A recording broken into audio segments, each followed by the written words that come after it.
All right, this is the chapter 4 review for the test that's going to be the first part of chapter 4. And this covers about half of the chapter. So we're going to go through all of these problems because we probably won't have enough time to go through every single problem during class today. And so this way you can pause the video, you can rewind it, you can rewatch it, whatever you're going to need that'll help you out the best. That way you can do that. So let me zoom this in, make it a little bit easier for you guys to see in case you're using your phone as your video, as your screen. So this first part says classify the triangles by the given information. So if I'm looking here, the main answer that you have to put in order to get this marked correct is those angles are the same, so it's equiangular. The second one, these two sides are the same and that one is different. So the main answer for that, isosceles. Over here, all of these angles are less than 90 degrees, so they're all acute angles. So you're going to say that's acute. Over here, you have all three sides are congruent. That's equilateral.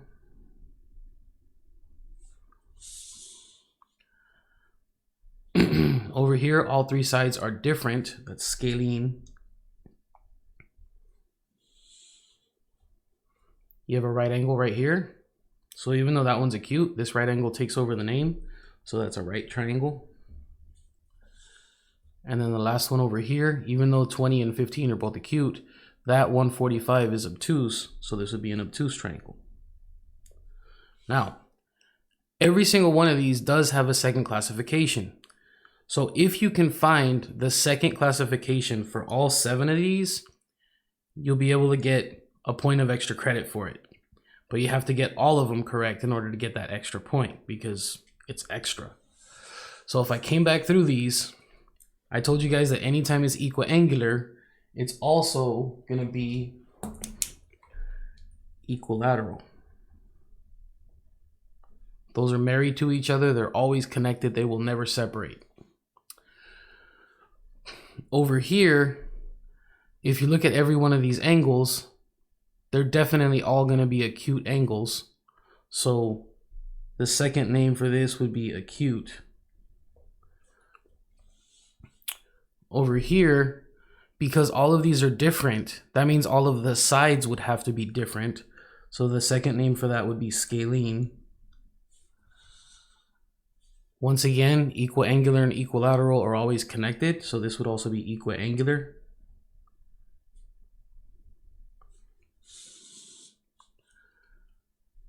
Over here, it's scalene. At the same time, these are all acute angles, so it'd be scalene and acute.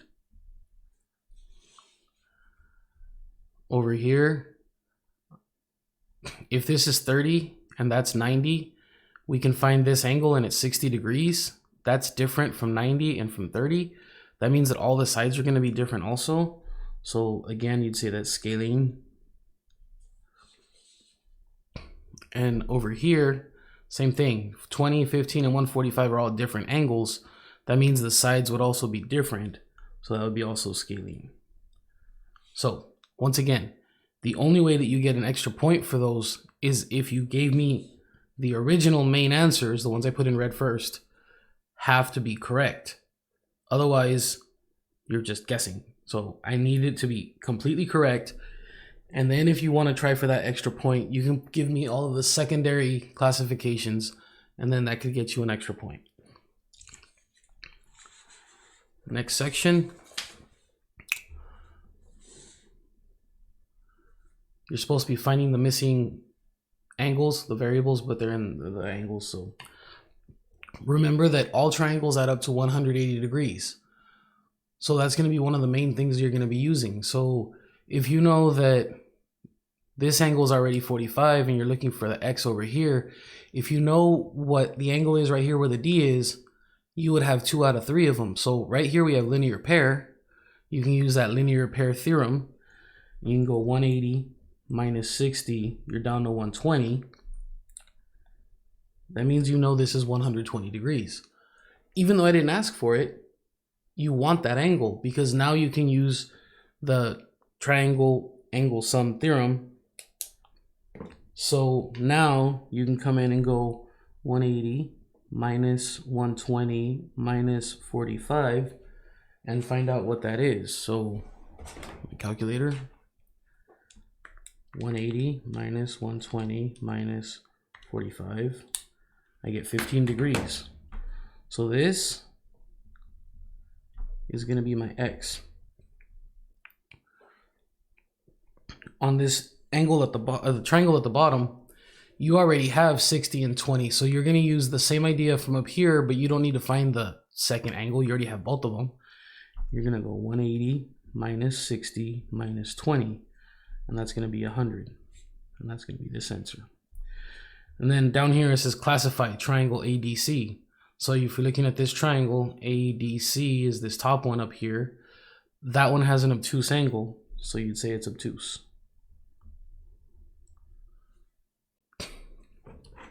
Number 9, we have 2 out of the 3 angles. So this is like a variable. So you're going to say, like, call it x. So you're just going to go 180 minus 55 minus 56. 180 minus 55 minus 56. You put it in your calculator. This gives you 69 degrees.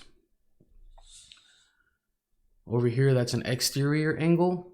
And the rule was that these two that don't touch it add together and they equal what's outside.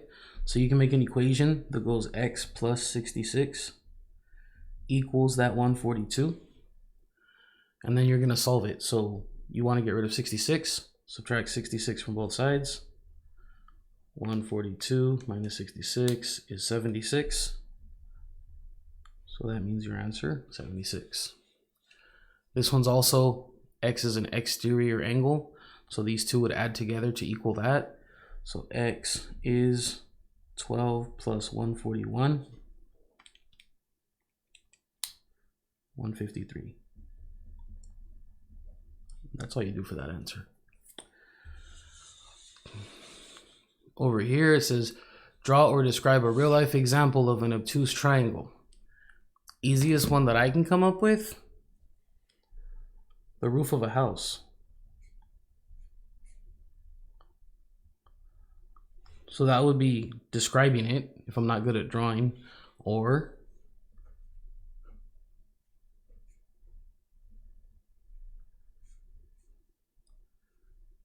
I could draw my little house, put a door on it, one of the windows, another window on the side. There it is. Doesn't have to be the most beautiful drawing in the world, as long as I can recognize it. So this part, asking for x, y, z, and a, is using this drawing that's over here. So these are vertical angles. These will be the same. Once I find one side, I know the other side. In here, this is going to be the triangle sum. I can find one of the angles if I know 2 of them. And over here, this 124 and angle A, these are linear pair. So this one's where I'm going to start because I already have one of the 2 angles so that I can find the second angle. So this one, I'm just going to go 180 minus 124, 56.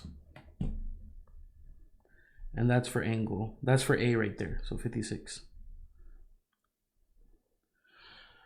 Now that I know that this one is 56, and I already knew that that one was 81, I can go 180 minus 56 and 81.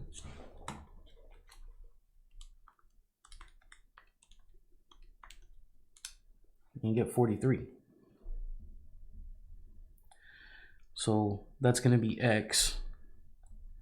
And if this angle is 43, then y is also 43 because they're vertical angles and those are always going to be congruent. So now you know that this other side, where the y is at, same thing. And that brings you to the last triangle where now you know this is 43 and this is 88. 180 minus 43 minus 88.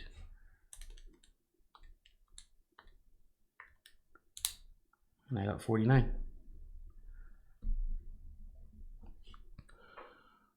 So you're using a combination of the vertical angles, the linear pair, you could have done actually the exterior angles right here. Remember, x plus 81 should make the 124. So you're using all those different rules and you're combining them and you're finding one angle at a time. And one angle will help you find the next angle. That one will help you find the next angle, and you just keep going down the line. So that's the first page.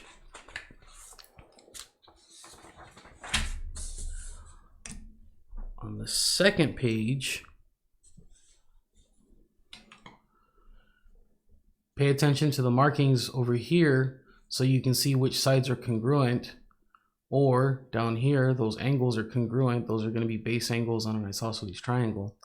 And that's what you're going to use to know how do you set up your equation, how do you set up your problem.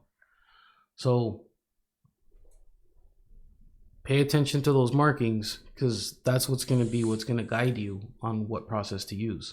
So right here, if this is isosceles, then down here, this would be your base out of the three sides. These two would be your legs. The legs are the ones that are the same, and the base was the one that was different. That means that y and 66 are base angles, so they should be exactly the same. You already know y is 66. You didn't have to add, subtract, multiply, or divide for that. For x, that's going to be the last of the three angles. So 180 minus 66 and another 66. And you're left with 48. That's how I got that one. Number 15, it's still isosceles.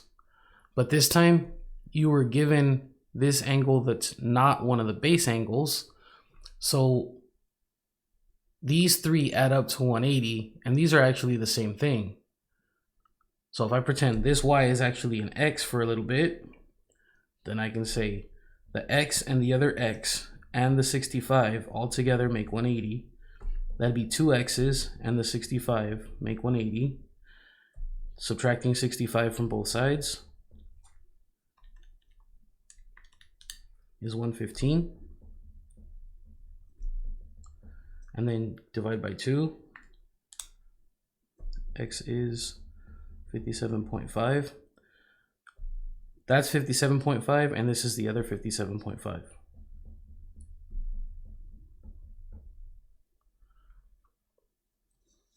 So because it's isosceles, that's why I can substitute this y with an x so that I can set up the problem and only have one variable.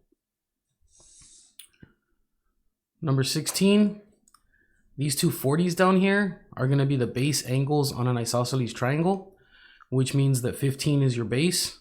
The 14 and the x are the legs. The legs should always be the same, so x is instantly 14. After that, if you already know two out of the three angles, 180 minus 40 and another 40, you find out y is 100.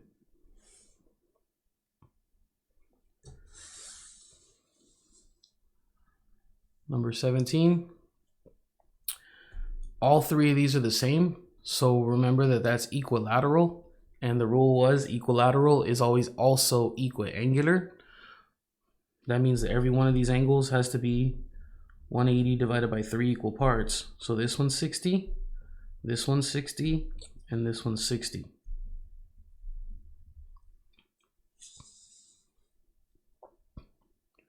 We're back to an isosceles triangle where two sides are the same and one side is different. And since you know that this angle is the one that is not a base angle, if you subtract it out, these two have to share what's left over. So 180 minus 55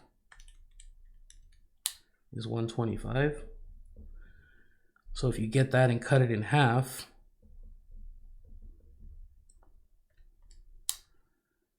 two y has to equal 62.5, and x plus 1 is also going to equal 62.5. For them to all add up to 180, and for these two base angles to be the same, that's the only way that happens. So now you have two equations. X plus 1 equals 65, you're just going to subtract 1 from both sides. So x is 61.5. And then for the other one, 2y equals 62.5. You're going to divide by 2. 31.25.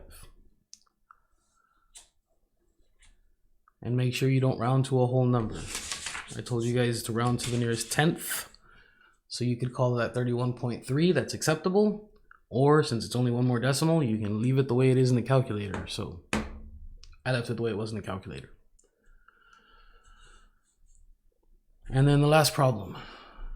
These 3 marks on the angles means it's equiangular, and if it's equiangular, it's also equilateral. That means all of these are exactly the same. So 2x plus 5 has to equal that 32. Subtract 5 from both sides. You get 27. Then you have to divide by 2. And you get 13.5. On this side, this one's also equal to that 32. 16y also equals 32. So divide both sides by 2. Sorry. Divide both sides by 16. Wow, almost messed that up bad. And then the answer is 2. So that's how you get this part. Oops. There you go. So that's the entire review. Beginning to end, every single problem. Feel free to rewind it, rewatch it, pause it, whatever you need.